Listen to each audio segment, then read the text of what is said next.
Thank you for the opportunity to present to the Legistech Forum. What I want to go and share with you is the best practice in parliamentary modernization from my perspective. When we talk modernization, we talk about big data analytics and AI as the full complement of things that needs to be looked at. I want to present to you the best practice in terms of preparing for that journey. So it's not the way on the journey or when you have completed the journey of looking backwards. So it's looking forwards of saying, what do you need to do to prepare and be ready for that modernization practice that you need to move forward to? In the legislative sector, I have redefined a bit what we mean with modernization. A lot of terms like big data, analytics, AI gets skewed when we think about it in terms of the legislative sector. So it's maybe good to just have a clear understanding of modernization and what I mean with it when I talk about it. So for me, modernization in the legislative sector refers to the digital transformation that leverages advanced analytics and technology to extract business value from large-scale, structured and unstructured information assets, providing actionable insights, enhancing decision-making, policy development, and public service delivery. The key focus here is that whatever we do, we need to get to that actionable insights. If we don't get to that point, we won't be able to get any value out of our solutions. And the second one is that we have to look at information as an asset and manage it as an asset. So I think those are just 2 points I want to highlight out of this definition. In our parliament, we have a standard strategic model that looks at inputs, activities, outputs, outcomes, and impacts, where the inputs are the basic resources that you use, activities, what you do, the outputs are the things that you create, and the outcomes is what you want to see happening in the environment, and in the impact is what change you want to do. So our strategic alignment is very much focused on creating an impact, and that's really important to bring your modernization process in alignment with whatever strategic model you have. This model works very well for us because we are focused on not the internal workings of Parliament as say, but on the impact that we want to achieve for the country as a whole through the activities of Parliament. Using this model, we are busy currently with our strategic plan. It's not been formulated for our 7th Parliament, but it gives you a picture like this that says, where are our priorities? And you can see that it starts off by saying we want support services ensuring effective and efficient work in parliaments. To do that, we need to strengthen oversight mechanisms, enhance our legislative processes and public involvement, improve public appointments and international engagement. And then the outcomes is improved effectiveness, impactful lawmaking, responsiveness and accountable executives, meaningful, adequate participation and enhanced member capacity. And at the end of us, for our country, it's important to speed up service delivery by the government. And when we talk service delivery, we basically speak about water, electricity, refuse removal, basic stuff that needs to be done effectively. And all of that is focused on raising the quality of life for our citizens. Why is this important when we talk modernization?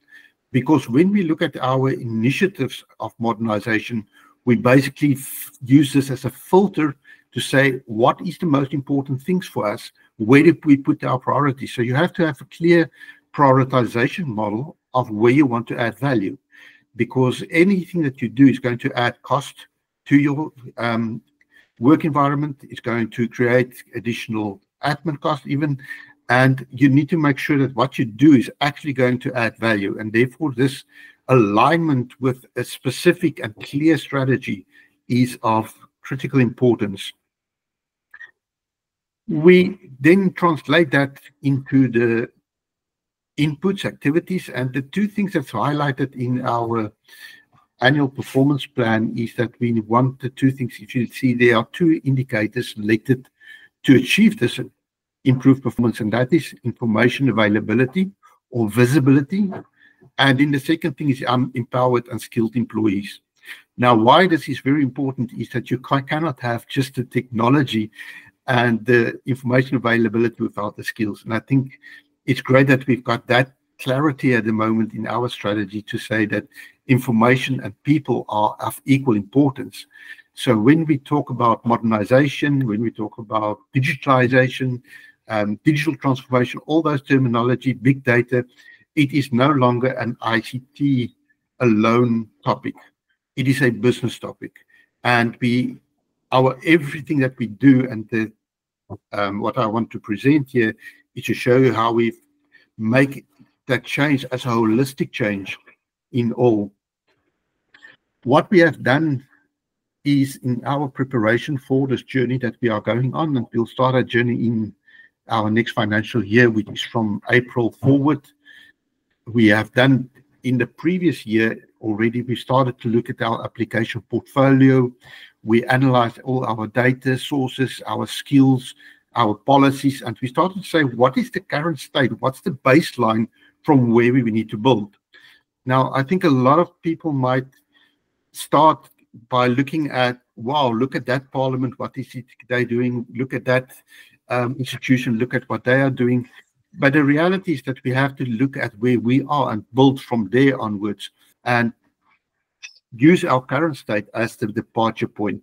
You cannot build an advanced environment if you are at a certain lower level. And even when you're on a higher level, you can't assume that you are on a lower level. So that's very important.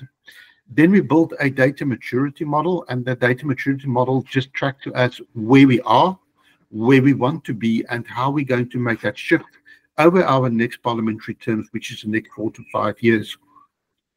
Once we've established that a year ago already, we went to the next step of saying, what do we do now to start this journey in terms of making plans for the journey? And what we've done is we have first looked at where does the data come from, and more important, what's the process of getting that data into a central source that we can work with. So if we want to modernize, and we want to modernize based on the assumption that that modernization is driven by better information, we need to look at how we get that information into our parliament. Our information sources are for parliaments are external to parliament. So we need to make sure that we start building channels to feed into parliament our different data sources that we need for oversight work to understand the impact of our lawmaking. Then we looked at our data management architecture and say, how do we manage our data currently? Where do we need to improve on our current data management way of managing data?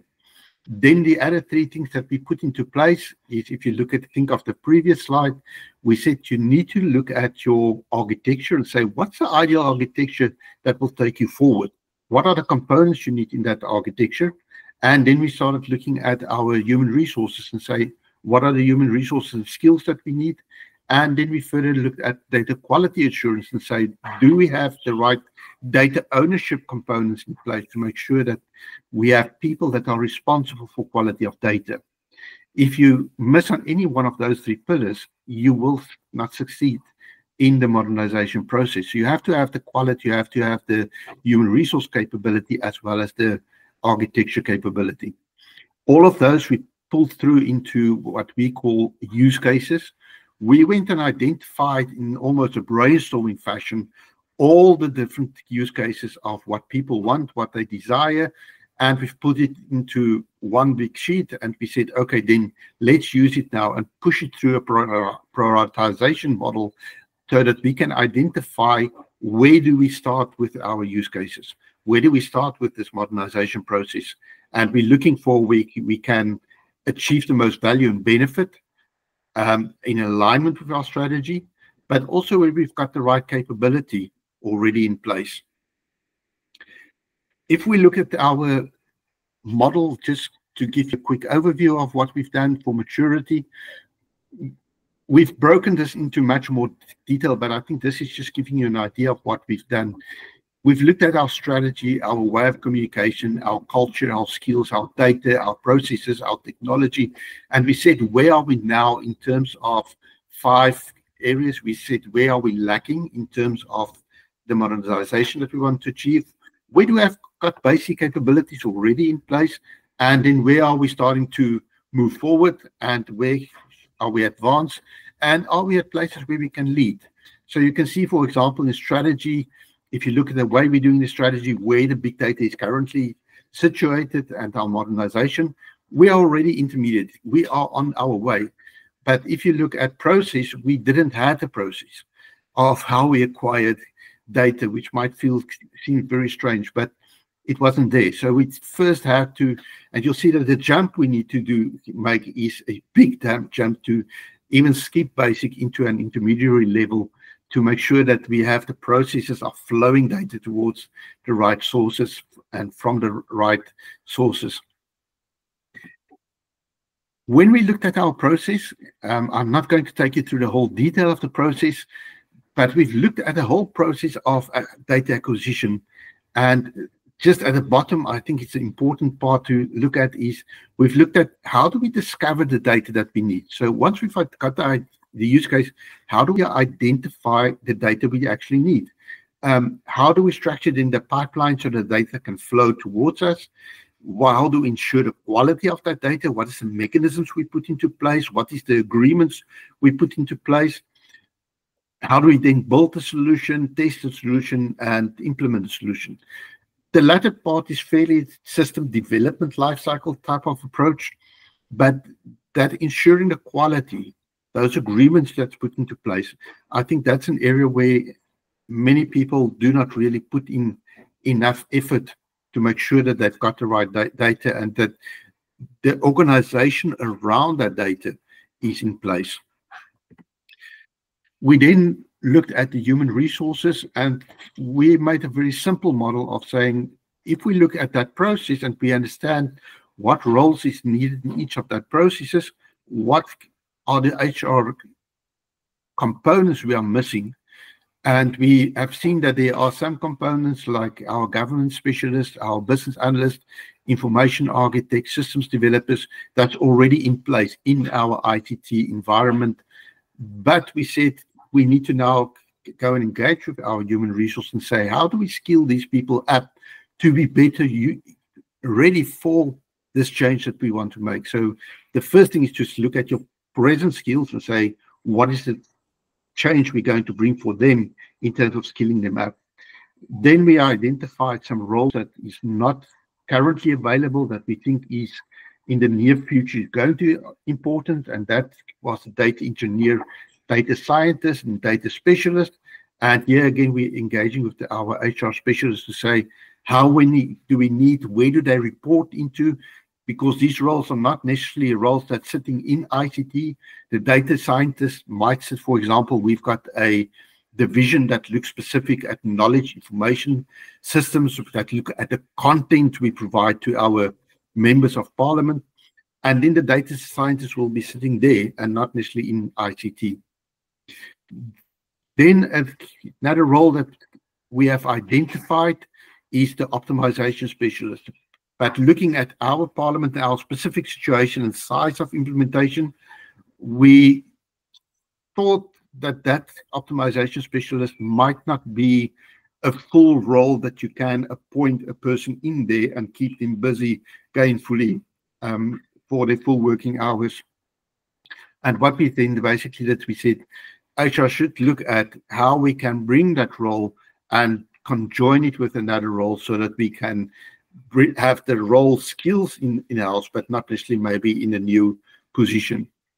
Then we have focused on 2 other components, which is in the business, which is where do we put our data owners, where's our data stewards that are looking at our data and data quality.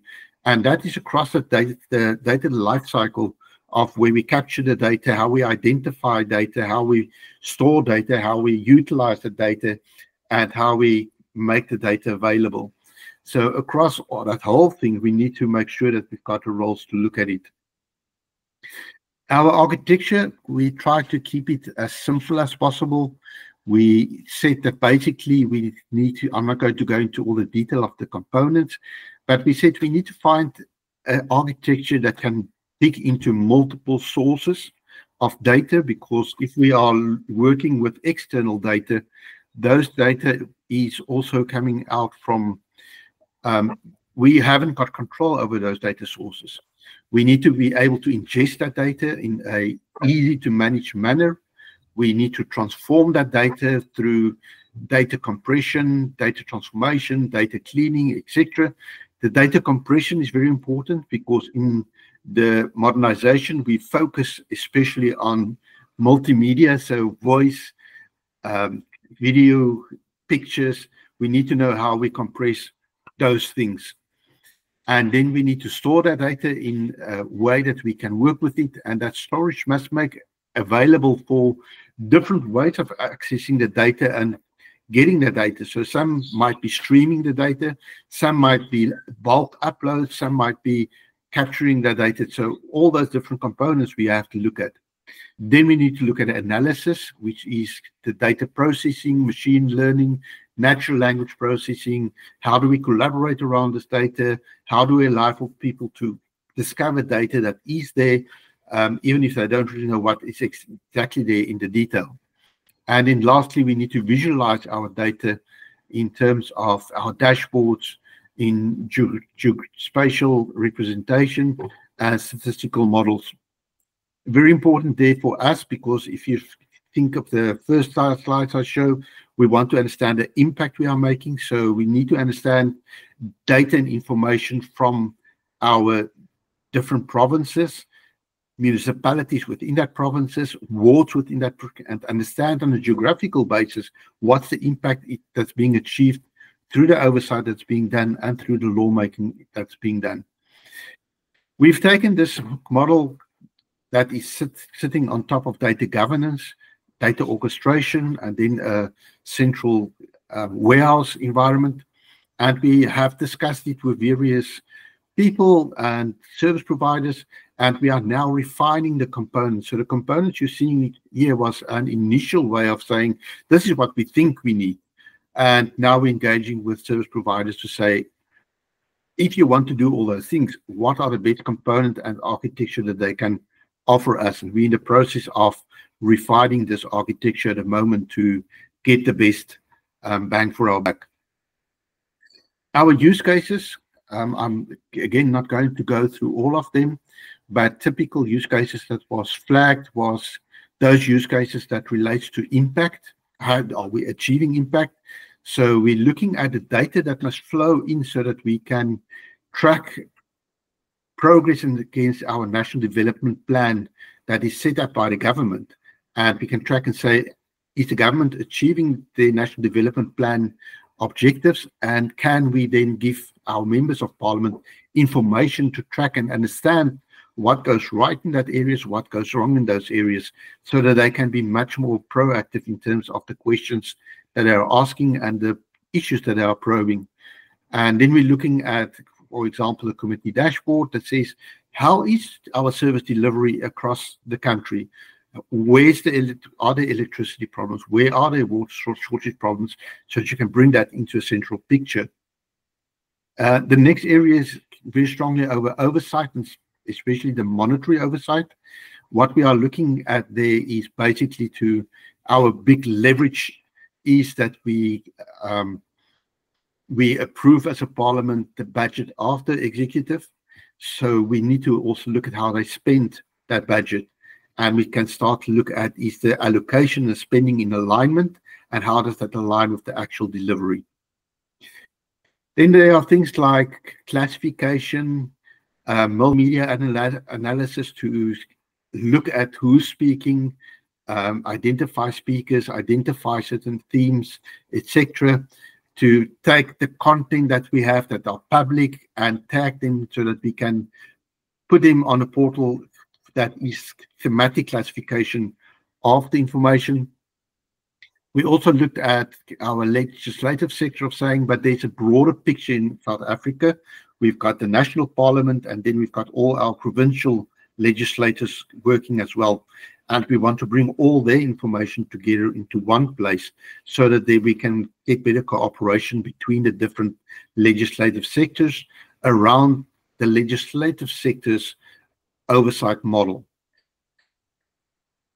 Then we are looking at legislative-driven predictive analytics, which is simply just saying, can we look at factors that we can track and predict that tells us if we make a certain decision for our lawmaking, that we can start to predict what would the impact be on the economy of the country, on the social economic area, etc. We also want to do a bill tracking and monitoring. That means when we look at our bill and we look at the process, all the information relating to that bill, whether it's somebody speaking in a house about that bill or a theme allocated to that bill, we want to bring it all together so somebody can, from that bill's perspective, look at all the information. Then the typical things that's coming from your social media to analyze citizens' opinion, to do sentiment analysis, etc. And then lastly, when we engage our members in terms of public participation, we get a lot of submissions. People are quite still active in South Africa, so we might get 10,000 even submissions. How do we work through that submission so that we can make good sense out of it for the members of parliament, help members of parliament to interrogate those submissions so that they can take better decisions that are informed by the public. Then our prioritization model is a very simple model. It's looking at our strategic alignment, as I said, so it's subjective based. So it's an evaluation of how does this use case align strategically, what's its impact on citizens, how does it impact on public participation, etc. But it can also look at the operational efficiency. Do we have the available skills for that specific one? How costly it is, how complex it is, what's the duration, what's the risk, etc. So it's important to look at both components when we look at that. The data ownership, we have done a policy to make sure that our data ownership is based on some standard policy that we've put into place.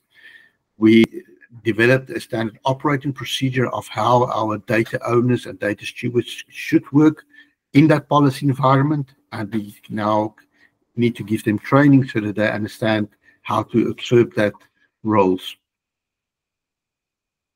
So our modernization vision is in terms of lawmaking, creating value chain visibility, oversight, looking at our NDP dashboard, our service delivery, tracking our international agreements, looking at our cooperative government throughout our legislative sector. We want to look at improving our public participation, and we also want to create a parliament public interface that is a interface between the public and parliament, and how we enable an information flow that makes that cooperation between member and the public more efficient. All of that lies sitting on top of the big data and AI services, multimedia management, automated document repository, etc. So what's the takeaways of this presentation? I think it's important in the preparation that you align your strategy with your maturity, and that you bring the two together as the drivers of your modernization approach. Then it's important to optimize the process and skill the people and bring those two together. And then you need to look at a holistic architecture, an architecture that is not in components and componentized, yes, but not components that you build separately, the one after the other. You have to make sure that you've got a complete architecture that gives you a complete solution. And then you have to manage the full information lifecycle to make sure that you've got quality in your whole lifecycle. You must have a clear mechanism for prioritizing your use cases and for delivering your benefits. And that is what I thought is worthwhile sharing from our experience and what we've done so far. I thank you for the opportunity to present this to you, and I hope that it adds value and it helps people to have a method going forward. I thank you very much. Which is really good to see. And I think one of the sort of key points I'd like to sort of emphasize around that is that I think one of the approaches which I strongly agree with is that you've made things measurable, you know, and also traceable as well. You know, and I think to me that's a really important part of the overall strategy, because if you understand, obviously, as you sort of said, like where you are, and understand where you're obviously wanting to go, and also having a good look at yourself and your, you know, your sort of organization, and saying, well, you know, truly, where are we in the process side of things? And it's a really good framework, I think, to look at that sort of adoption piece and understand what the key components are, and what the pathway actually looks like for all of that sort of area. And I think so. In terms of where you're at, in terms of, you know, you said, like, you know, you have a new financial year starting, and there's probably then a whole range of new projects sort of starting, you know, from that point of view, to enable some of those capabilities. Like, are you sort of focusing around citizens or legislation, or are you focusing around sort of more use of artificial intelligence? Like, what is your sort of first cab off a rank to get started with? Yeah, I think the important question there is that we are focusing on oversight. It's one of our prime focus areas. Oversight in terms of, like I said, the impact that we are making. And do we do all the right things to have that impact? So, no, it's not that all focus on any IT component or IT thing. We have got a sub-project related to big data analytics and AI, as I say, and those components are important, but the components that you bring on board depends on what you want to achieve with it. So It doesn't help us to buy machine learning services, as an example, and you're not going to use it. You have to look at the use case and then say, okay, what do I need? Yeah, definitely. And I think, you know, one of the sort of comments you made is that everything that you do has to add value. And I think, you know, sort of, as you sort of said, like, as part of a use case, you know, every sort of decision you are sort of making, does it actually come back to the core values and you know, the process as well around that, without actually worrying about a piece of technology, as an example. And I think, you know, the governance side of things and the framework side of things is really what's driving your sort of decision-making process, which is really good to see, instead of just going out there and purchasing a bit of software and, you know, just trying to see if that is actually going to help the cause, as an example. And in terms of, you know, from an overall strategy point of view, like, what's your sort of thoughts, and what are your sort of processes around the human aspect around the digitization change as well? You know, in terms of, like, from the human-centric side of things, like the adoption of, you know, newer processes and bringing people along with that sort of change as well, can be quite difficult at some stages. So have you sort of got any particular processes around, you know, your sort of staffing, or you know, how you're sort of engaging with your sort of key stakeholders around some of these changes which you're looking at achieving? I think we've got an overall change management component within our parliament that looks at all the changes taking place, not just specific IT or IT project-driven change management, but that says, based on the strategy of our parliament, what is the change that needs to happen. And what we are doing from our side is to look at how do we release changes over time, which I think is very important. Because when we bring change on board, that change impacts on the same people. So if we put down 4 projects, it might seem feasible, but you are diluting your productivity of your workforce by 5 times doing that. So what you need to do is to say, what are the things that all working to the same output that you want, an outcome or impact, and then say, let's then drive all those type of things.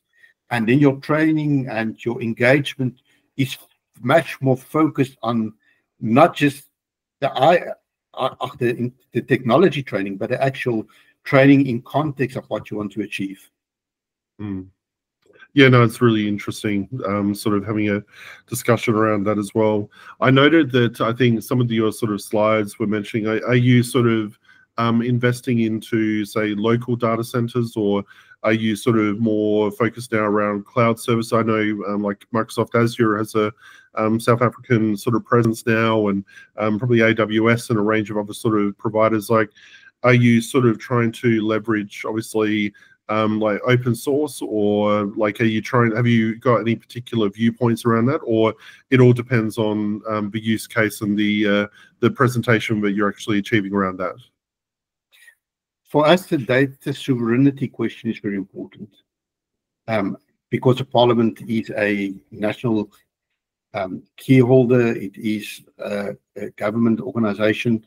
Therefore, we must make sure that our information, even our public information, remains within our control and our information. So more than just having a data center locally, it's one part of the solution to say, okay, at least it's not leaving the country. But you also need to say that if it's driven by a foreign country's service provider, that they haven't got the right to share your information without your permission in the background. And those are the things that are concerning for us. We try to move towards local producers where we can. It's always feasible because of economics of scale, but that you're looking every case by case, what's the best way to work. And when we are looking at it, we are looking to be much more specific in terms of our requirements and what needs to come from there. But I think the key thing is to keep your data sovereignty in place. Your data centers needs to be in South Africa. For us, and I say, even although the information is public, you still don't want people to misuse that public. No, it's a very valid point. That is for sure, and I suppose, yeah, that is one of the challenges with some of the other sort of nations as well, where they may not have a presence of Microsoft Azure or AWS in their sort of local country, and it can get very difficult, to act on those sort of areas as well. So, no, I think sort of I appreciate the in-depth presentation as well, and I've got I've asked a few questions as well around that, and it's fascinating to obviously understand where you are in the journey, and also the methodology which you've used around that. So I'm very sort of excited to see what the next phase is.